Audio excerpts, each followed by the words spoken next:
Hey guys, I'm Abby Sharp. Welcome to Abby's Kitchen. In today's edition of What I Eat in a Day YouTuber Reviews, I'm going to be taking a look at Stephanie Joshi from the YouTube channel Nutty Foodie Fitness. Now, Stephanie is a model and fitness enthusiast and is known for her What I Eat in a Day videos and eating challenges. Some examples of the food challenge videos on her channel include the ever so popular 10,000 calorie challenge, only eating sweet food for 24 hours, eating peanut butter for 24 hours, eating nothing but pizza for a day. You get the gist. This also sounds eerily similar to our friend Olivia Adams from Always Hungry, but I am hoping we get a little bit of a different narrative from Stephanie. Now, before we jump into my review, I want to start with my general disclaimer that the information in this video is for entertainment and educational purposes only, and you should always seek out the help of a registered dietitian or a medical professional for your unique case. Also, I want to specifically flag that some of the behaviors in these videos may be triggering to some members of my audience who may have a history of disordered eating. So if this does sound like you, feel free to skip over this video. I also want to remind everybody to please be kind in the comments. Let's keep this community supportive. Let's meet Stephanie and take a look at her first meals of the day. No idea what I'm actually going to be eating today. I don't know about you guys, but shops around here, struggling even to get hold of oats, potatoes, pasta, they won't be in this video. I do also just want to point out that I was about to start the video and my mum goes, maybe you should put a bit of makeup on. And I was like, alright. How am I looking? You're not gonna say that! This is the first time I've got makeup on in 2 weeks. So if you're thinking I'm glowing up every day in the house, no. Okay, so like the vast majority of us right now, Stephanie is currently in self-isolation, and let's just say the struggle is real. I can totally relate to the stress of not finding the usual essential food items at the store nowadays. I would say that it's more than a disappointment when your go-to staples aren't available. For me, it is actually really stressful because, I know that I can't just pick it up somewhere else so easily. So also, you guys need to know that I washed my hair for all of you today, and I am doing that legit like once a week because I only see you guys like once a week. So yeah, my hair and my nails and my skin better look amazing after all of this is done. Let's take a look at what she has for breakfast on day one. Oats are topped with apple, cinnamon, and blueberry raspberry granola. It's exquisite. So good. Oh my gosh, what a gorgeous oatmeal bowl, and I love the apple pie flavor. Now, I'm a big fan of oats in the morning because they are rich in carbohydrates and fiber to keep you satiated. And the specific fiber that is found in oats, beta-glucan, has been shown to help lower cholesterol, which is probably not an issue for Stephanie, but is a really huge selling point for a lot of other adults. One thing we need to be mindful of course, is balancing out those carbs with a source of protein, especially at breakfast. Now, that could potentially come from the milk that's added to the oats, but since Stephanie is using a milk alternative like oat milk, the protein content is kind of lacking. So even though we have a good amount of carbs from the oats, the apple, and some granola on top, and also some healthy fats from the chia seeds, I would love to see some extra protein from maybe some protein powder or Greek yogurt, or a little more chia or hemp on top. Or she could do an egg or two on the side. Let's take a look at day two. I'll finish the oats, but what else should I get? I'm not going to waste food. Here we have scrambled eggs. The video should be I stole other people's food for the day. The dedication. She didn't even swap forks. No. That is dedication. Good in. Now, I can enjoy mine. We have pancakes. It's dangerous. They should have known to not leave me with pancakes. Okay, yum. Now here we are seeing Stephanie eating a substantially larger breakfast than she did on day one. She mentions already having eaten oats for breakfast, and then she has a bite of her friend's leftover scrambled eggs. She has 2 pieces of toast with smoked salmon, egg, and avocado, and 2 pancakes. I mean, it's a lot of food, but I think we can all relate to the hotel brunch effect, I will call it. It's actually quite normal to eat more than you may normally while you're traveling, partially because you might be walking more, you might have more food options available to you, or you're just influenced by the eating patterns of others around you. Having said that, it still does feel like a lot of food at once in comparison to her day one breakfast. Now, I am still just learning about Stephanie, so I don't know if she just has like a normal, hearty appetite, or if this is like a cheat day or an eating challenge situation. I mean, we'll have to see. But I do know a lot of people who are stuck in diet culture find that having a big cheat meal like breakfast can kind of trigger and set them up for a binge the rest of the day. So it's kind of like the, oh, I just blew my diet, might as well continue down this course for the rest of the day and then tighten up the reins tomorrow. So I am interested to see how the rest of that day unfolds. But first, breakfast number 3.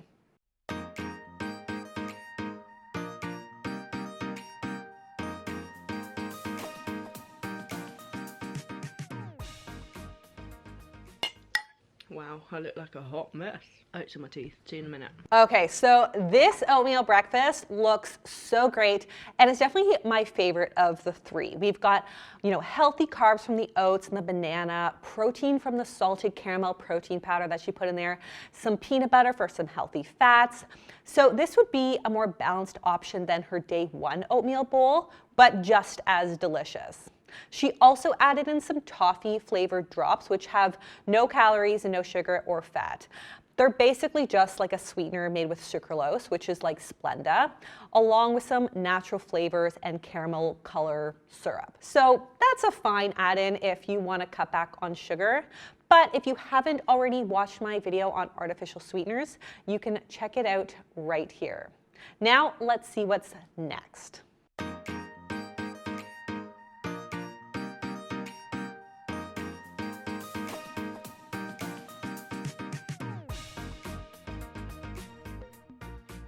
Basically just started this. Within seconds, I've probably had about 20 combined. Okay, so we clearly have a peanut butter lover on her hands, which makes sense in the context of her moniker.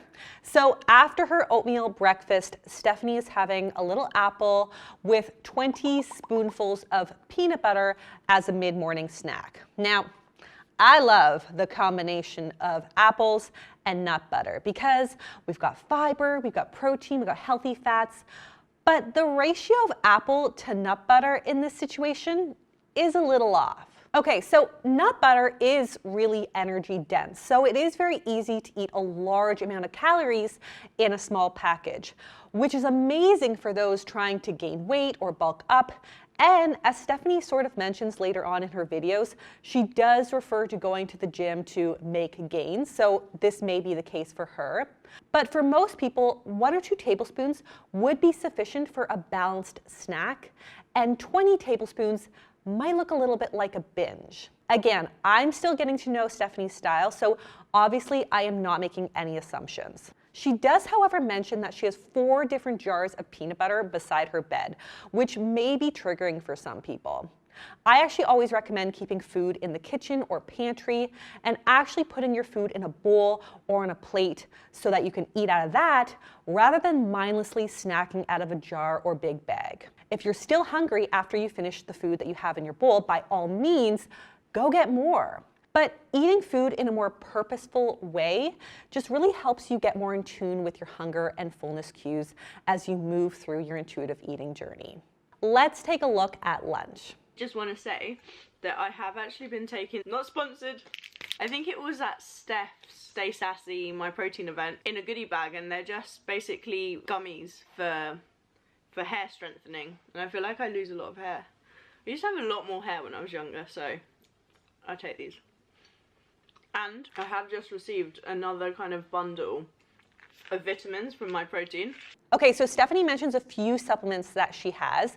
Not sure if she's necessarily taking them or that she's just promoting them as an affiliate, but a few things to note on this.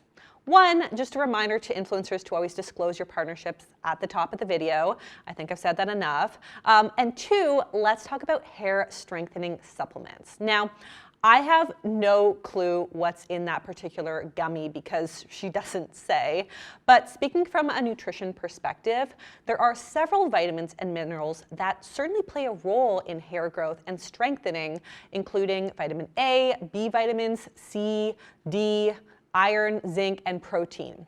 However, it's really important to note that these natural supplements are not well regulated, meaning many of them are not approved by the FDA. So there's really no real research to prove whether or not certain supplements, like a hair supplement, even work to strengthen your hair.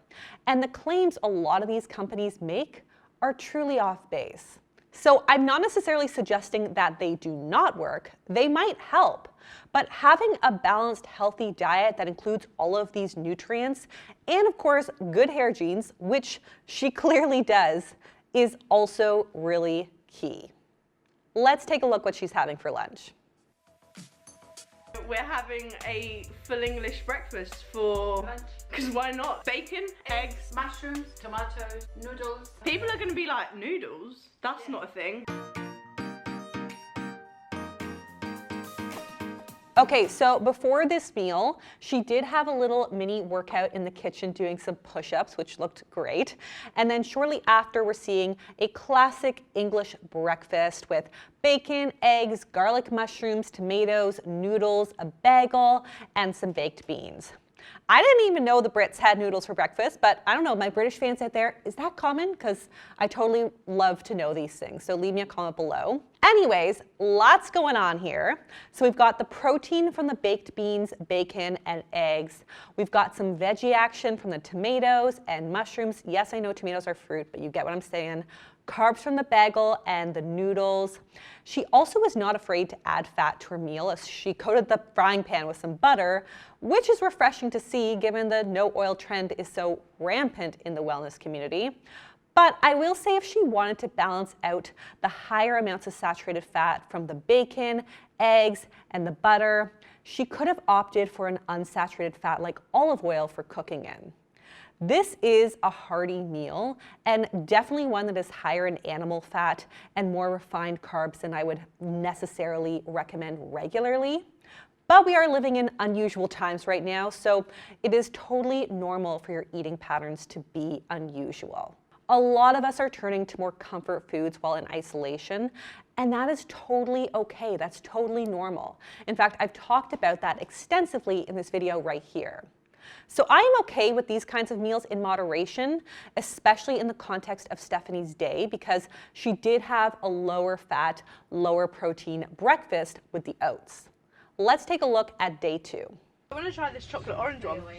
I'm going to give it this a 7 out of 10. This is vegan chocolate orange. Okay, I'm good. You didn't want to try it, no? No. I don't like chocolate orange. Chocolate and caramel.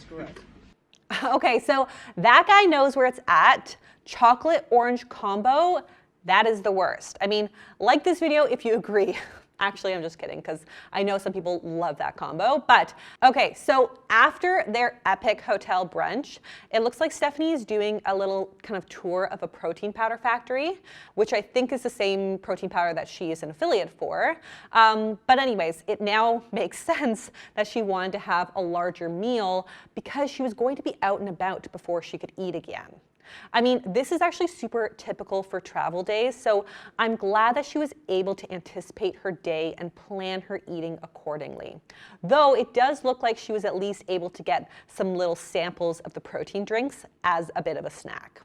Let's see what's next. So that's what they have these for, because it's not really a very steady drive, is it? Are there any more of those truffle things left? Yeah. Oh, they're on the floor there. Oh! Oh! The cane juice. Yep. The snack life chose me. Truffles? We're literally.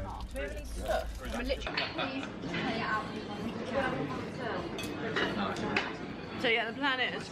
Okay, so now Stephanie is on the way to the gym with her friends, and we see that she has a BCAA beverage and some truffle chocolates, which is later followed up with a fruit smoothie. Now, this actually looks like a pretty good pre-workout snack. We're getting some of those fast digesting carbs from the fruit smoothie, which you would actually want to have prior to a workout to give you some energy. Plus, we have the BCAA supplement. Now, BCAAs stand for branched chain amino acids, and they're commonly taken as a supplement containing 3 essential amino acids: leucine, isoleucine, and valine. While there is some research that BCAAs may aid in muscle soreness and fatigue and muscle mass, most research does not suggest that this is necessarily superior to getting a complete source of protein with all essential amino acids from a more cost-effective food or a supplement like whey protein. So by all means, take BCAAs to support your workout if you find they are working for you, but you can also get adequate amounts in your diet from foods like tofu, beans, meat, poultry, fish, eggs, pumpkin seeds, and quinoa. I just want to go and have lunch, but apparently TJ's forcing me into training a little bit, so we're going to train a little bit. Nutty Foodie Fitness needs to do some fitness, so... I want to eat! I want to exercise my jaw! Okay, so given Stephanie's larger than normal breakfast that day, she doesn't actually have a full lunch this day. It's basically just the supplements and the smoothie, which is probably because she's not that hungry, even though she does say that she kind of wants to go have lunch and not really train. Now, I am glad that she did get some fuel in the tank with the pre-workout, and hopefully she is just listening to her body's needs rather than pulling a typical cheat day stunt where she starts the day off with a larger than normal meal and then says, oh, screw it, I guess I'll just eat everything that I can. So far, this is looking pretty balanced, but let's take a look at day 3. Smoked salmon coming, got a smoothie coming, got happiness pancakes, cheese tortellini, because can you have enough cheese in the morning? No is the answer. Smoothie has arrived. The happiness pancakes with pistachio sauce, smoked salmon, waffles, avocado, and then that truffle chicken sandwich, and there's still something coming. 3 cheese tortellini. Oh my gosh, where is this restaurant? Honestly, the food looks amazing and almost too pretty to eat, to be honest. But also, I think the girl legit ordered everything on the menu, and it looks like she did a pretty good job polishing it all off. I mean, down to the balsamic glaze on her plate. So we have a layered smoothie, pancakes, avocado toast on a waffle, chicken sandwich with salad, cheese tortellini, and a pistachio donut. That is a total of 5 lunch entrees and a dessert. It's hard to know if she's shared everything or not, but regardless, it is a large amount of food, so I am a bit concerned that this is teetering in kind of eating challenge cheat day territory. But let's take a look at her snacks.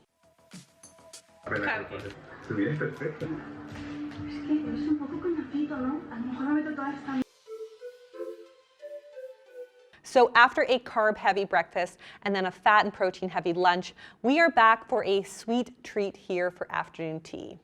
Let's see what else she's having for snack.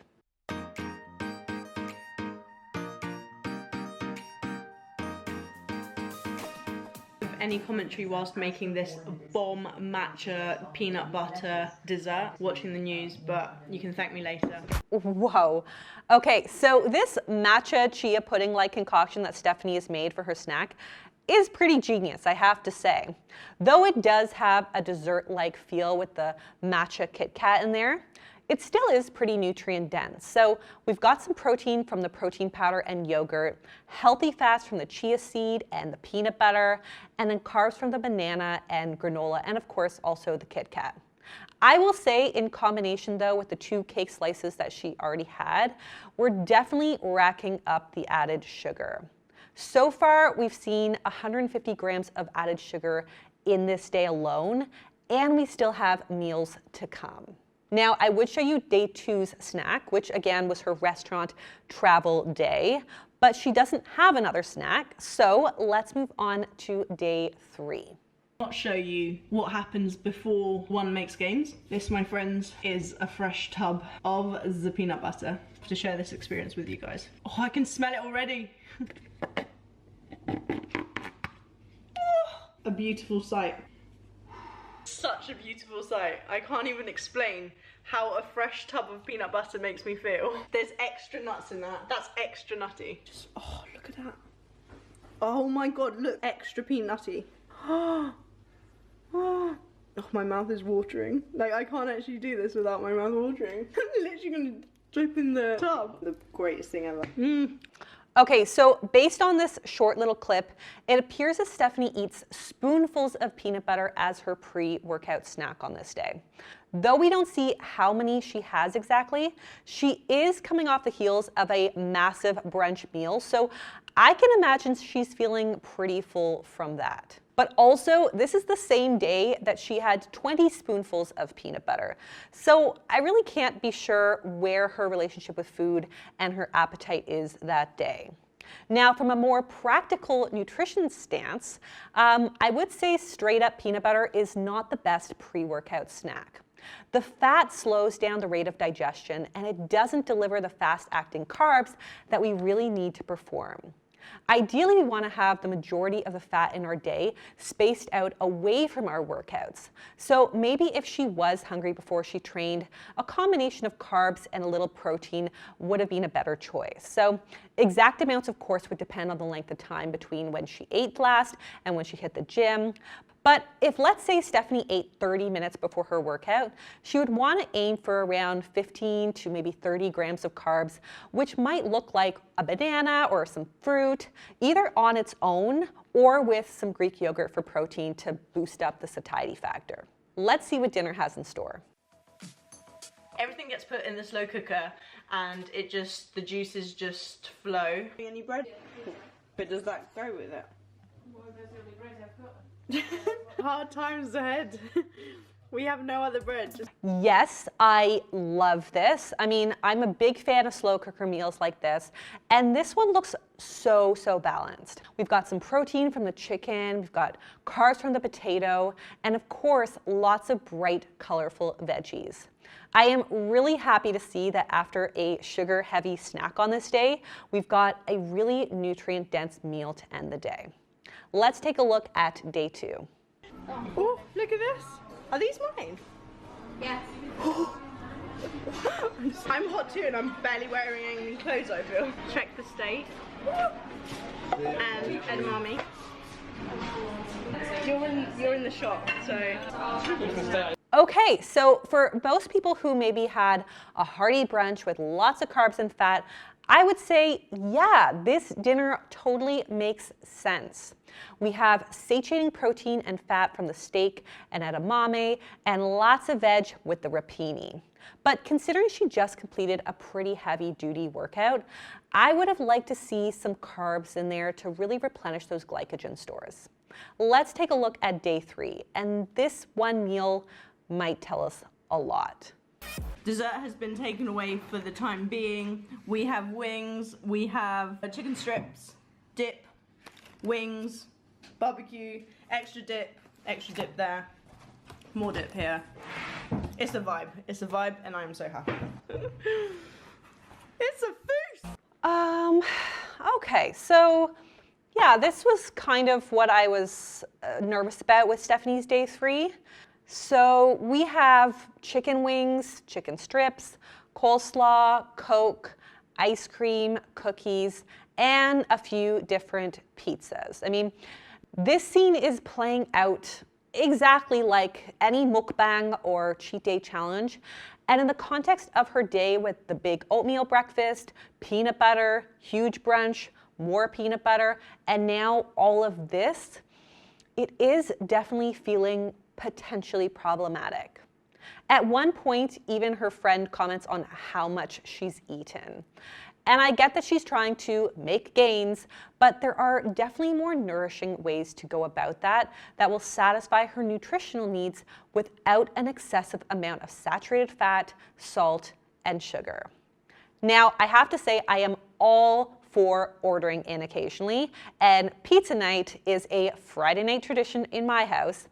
But she's just consumed 90 grams of saturated fat and 15,800 milligrams of sodium in this one meal alone.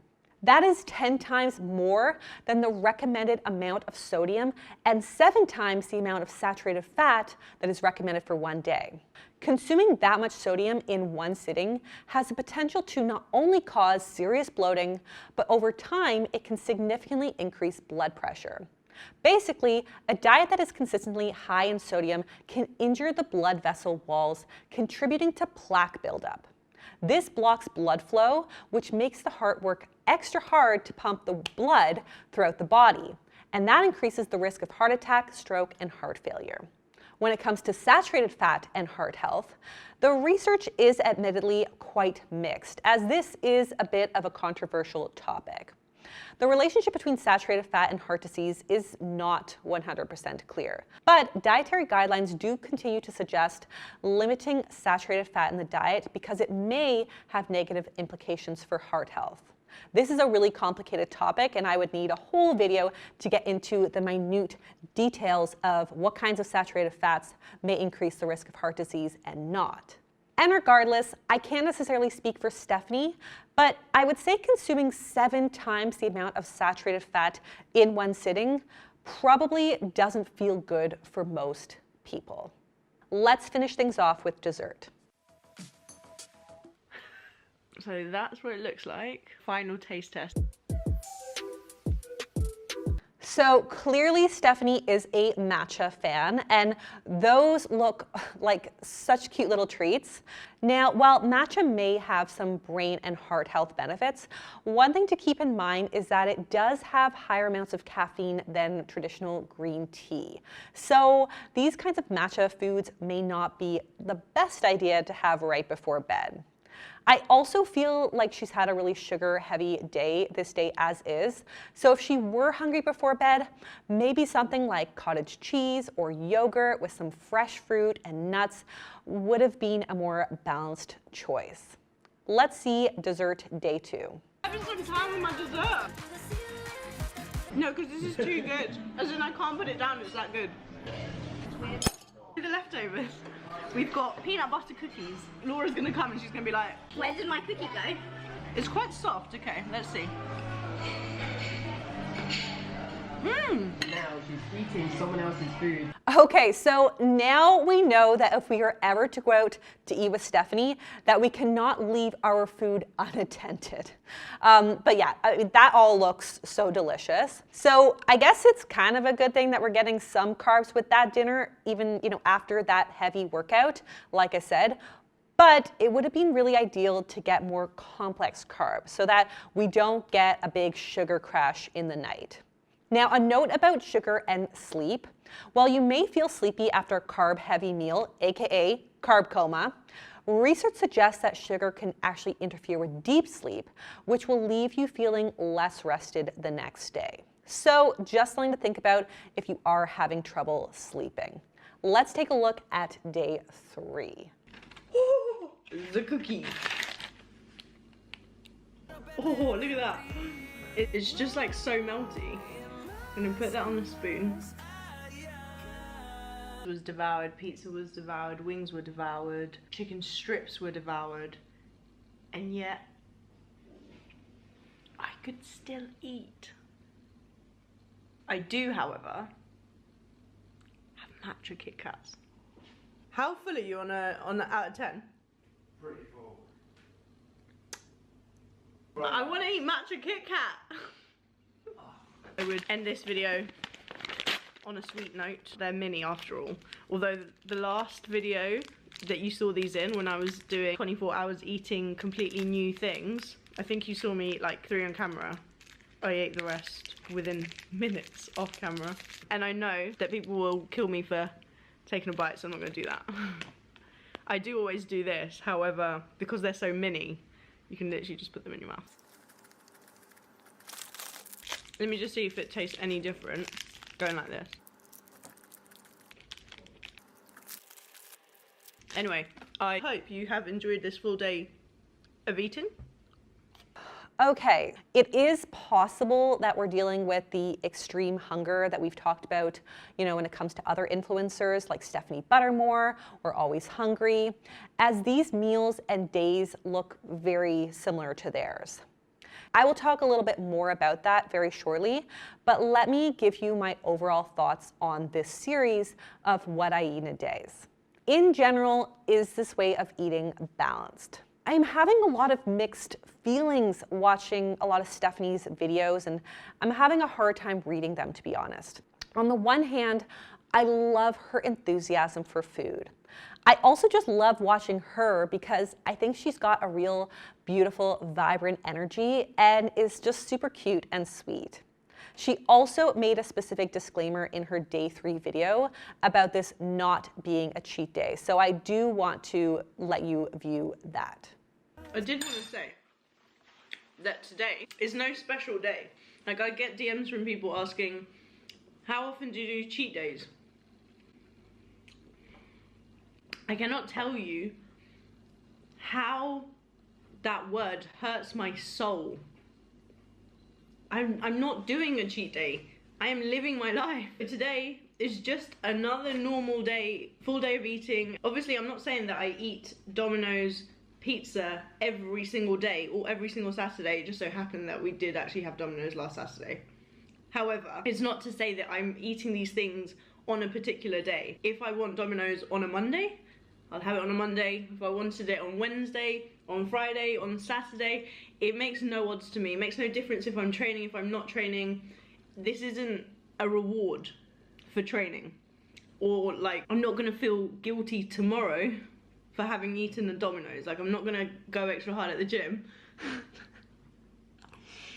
Thank you.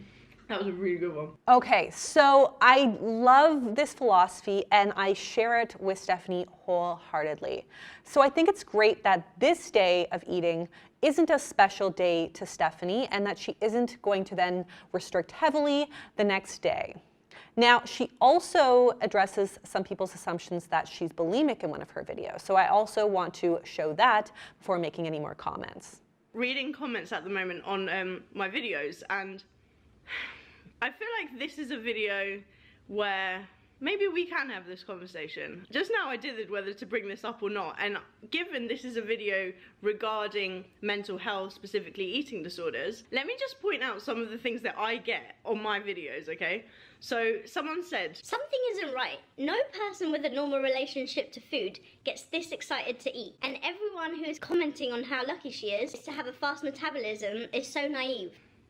So I'd said, well, you don't really know me that well. I eat oats like every single day, yet this sings to me, okay? This sings to me. Food genuinely excites me, and I don't believe, well, I personally have never met anyone that shares the same enthusiasm for food as I do. Food for me, there's nothing that comes between it, okay? And so for somebody to then comment and say, well, the answer is clearly bulimia, is utterly ridiculous. Yes, as I am fully aware, eating disorders are prevalent and are very common. But at the same time, I feel like if I just can't eat the way I normally do without somebody having their assumption be that I have an eating disorder, like, where are we actually headed to? This is exactly why I like to show how I eat. And I always say, nobody copy how I eat, nobody follow how anybody else eats, because all of our bodies require completely different things. Many of you may be completely full from the brunch that I had earlier. Personally,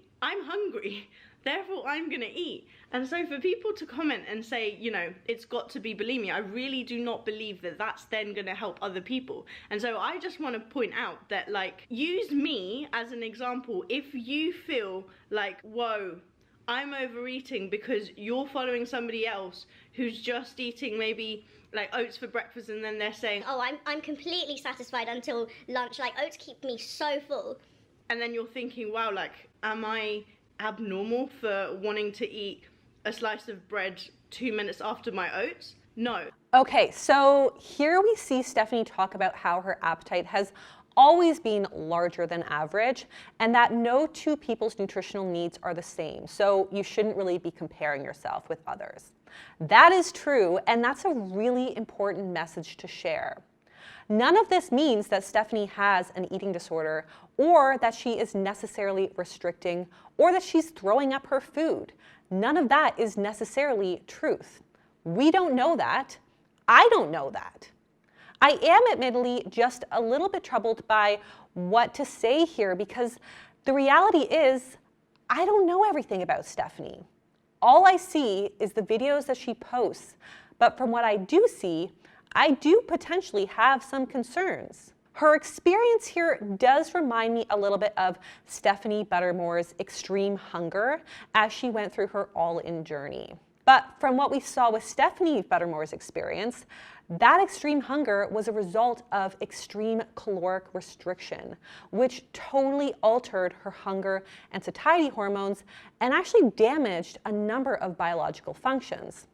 It's actually true that in these circumstances, that is, when you have a history of restriction and associated low body fat percentage, the body may actually need a drastic amount of calories to provide basic nutrition for, daily needs, plus extra to repair the damage.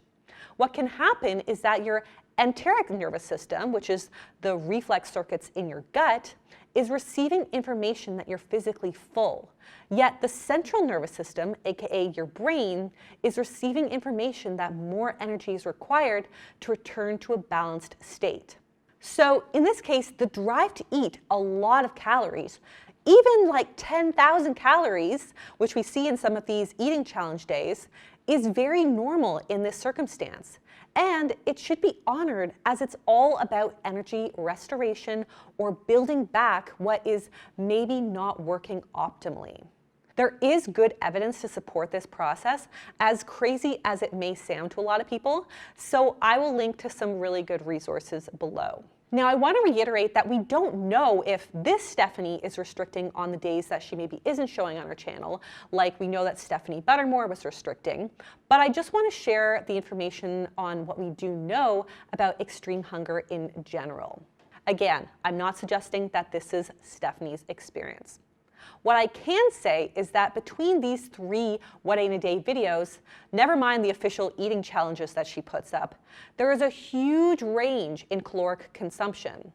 According to our calculations, Stephanie consumed around 3,000 calories on day 1, 1,750 calories on day 2, and a total of 11,430 calories on day 3. That is quite the range. And after looking at her macros, her fat intake is either on the higher end of the 20 to 35% total caloric recommendation or totally surpasses it. Now again, it is normal, very, very normal, for us not to eat the same amount of calories every day. But these discrepancies are pretty extreme.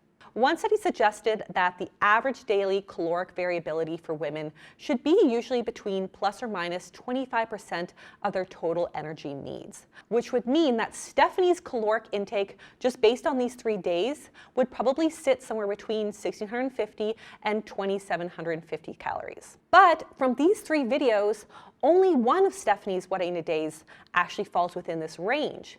And I assume if we were to also factor in a lot of her other eating challenge videos, we would see even a greater discrepancy. Also, even if Stephanie is in the bulk phase, which I'm just speculating by her use of hashtags like #gains on her Instagram, her day 3 contains substantially more food than what we would probably typically see in even a man's bulk phase. Again, everyone's normal needs are super unique, but I'm just speaking to averages and patterns that I see. I would also say that even if this variability is normal for her and is not the result of extreme hunger or previous restriction, which they very well may be, again, I cannot deny her that legitimate possibility, I would have really liked to see her meet those needs in a more balanced way. This is my major take home. Sugar, salt, and saturated fat are all fine in moderation, but there are days when she's getting 10 times the amount of sodium, 16 times the amount of saturated fat, and 6 times the amount of sugar the body needs. Like we mentioned, excessive intake of sodium is linked with bloating and high blood pressure, which can put one at risk for heart disease. Too much sugar can also increase the risk of heart disease, as well as other chronic diseases, especially if she's going to continue with these eating challenges, which are even more extreme. I would just want her to be mindful of her everyday, usual, normal diet. Now, are there any problematic claims or assumptions made by this channel? So I actually really like Stephanie's attitude towards food. We don't see Stephanie using any diety language whatsoever in her videos. She also does not seem to be overly preoccupied with her weight or how much she eats or what she eats or how many calories are in what she eats, which I really like. I would just flag that again, some of the content in her channel here may be triggering for a lot of people who are struggling with their relationship with food because her behaviors can read as problematic even if they are not actually problematic for her, if that makes sense. Finally, what can we take away from Stephanie's channel? I would say the biggest takeaway for me is Stephanie's glowing and fun personality. I love that she loves food, and for me, she herself is really a pleasure to watch, even if I sometimes feel a little uncomfortable watching her kind of eating challenge days. Bottom line, though I do appreciate Stephanie's enthusiasm and openness with food, I do worry about how this may be interpreted by her viewers who may have struggled or are currently struggling with disordered eating or an eating disorder. It is totally healthy and balanced to enjoy pizza or a matcha flavored donut from time to time. It is also okay to occasionally eat a lot of peanut butter off of a spoon. But taken together with the plethora of extreme eating challenges, insatiable hunger, and strange nut butter rituals I'm seeing, I just worry about how it will all be interpreted by vulnerable viewers. I also think there are definitely much more balanced ways to get your calories in, even if they are extreme. And those methods don't look like multiple pizzas, ice creams, and wings in one sitting.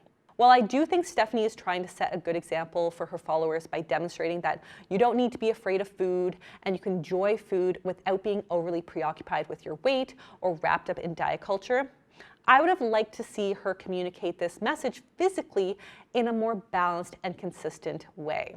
I want to conclude by reminding you all to please be kind in the comments, both to me and to Stephanie if you do choose to reach out. We need to work together to support people through their eating journeys, not to tear them down and criticize them for being wrong. There is no right or wrong in this situation. We're all just using our own unique set of coping strategies to get by. And on that note, that is all for today's video. If you liked it, be sure to give it the thumbs up. Leave me a comment below on who you would like to see me review next. Subscribe to the channel, and I will see you next time on Abbey's Kitchen. Bye!